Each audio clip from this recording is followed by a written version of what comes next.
We're back now at 7:41 with a modern-day problem for modern-day parents. Teen sexting that's become all too common.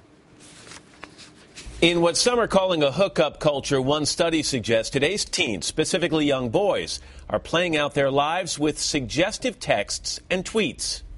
Gone are the days of handwritten notes saying, "I like you." Instead, teens are navigating courtship through social media. According to new research in The Big Disconnect by Harvard educator Catherine Steiner-Adair, boys who engage in this kind of sexting feel that although they may be pushing the envelope, they don't feel what they send is offensive, and all they're doing is trying to connect. Yet in doing so, important social cues are lost. So what's the takeaway of this? Dr. Robyn Silverman is a child and teen development specialist. Lola Ogunnaike is a social media expert. Ladies, good morning to both of you. I was a kid. It took me weeks to get up the courage to walk up to a young girl and say something like, "I like you," or hand her a note. Is this the new norm? It is the new norm. Unfortunately, there are so many messages out there that say that this is normal, whether it's what's on TV, what's on the internet, the marketing campaigns that are out there for teens that objectify and sexualize women. We know that this is the messages that teens are getting. Lola, I want to present a scenario, and I'm trying to be not too graphic with this, but according to this research and according to anecdotal evidence, a teenage boy will be sitting in a classroom. There'll be a teenage girl he's never even talked to. He will pick up the phone and text something like, "Do you want to hook up?" or "I want to do this to you. Are you willing?" That's a first approach. That's a first approach, the opening gambit. What happened to "do you come around here often?" Right. There are no lines like that anymore. And what you're seeing is also the proliferation of pornography in the culture, the accessibility to porn.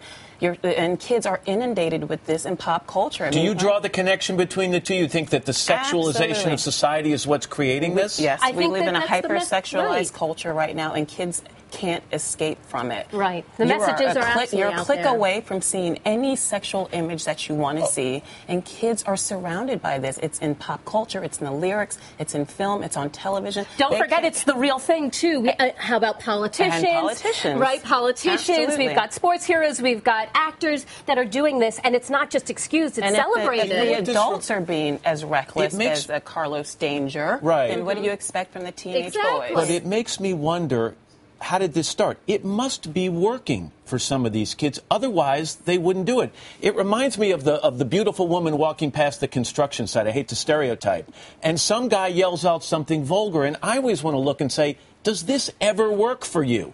Is this working for some teenage boys? I think that some teenage boys say, hey, let's give this a shot. And if it doesn't work, it's just a text message that I can say, just kidding, or, I didn't mean anything by it. LOL, JK. Yeah, But here's the thing. What these kids need to understand is that these texts live forever. Exactly. And the kids today don't understand the consequences of this type of behavior. If you send a naked picture, that naked picture could come back to haunt you in 20 and 30 years when you want to run for office and when you want to get a job. Two things, though. What does this type of behavior, this incredibly sexualized communication, do to relationships in general? What happens if these two people have a relationship? And what do parents need to know about this? Well, I don't think that this is something that creates a very secure relationship.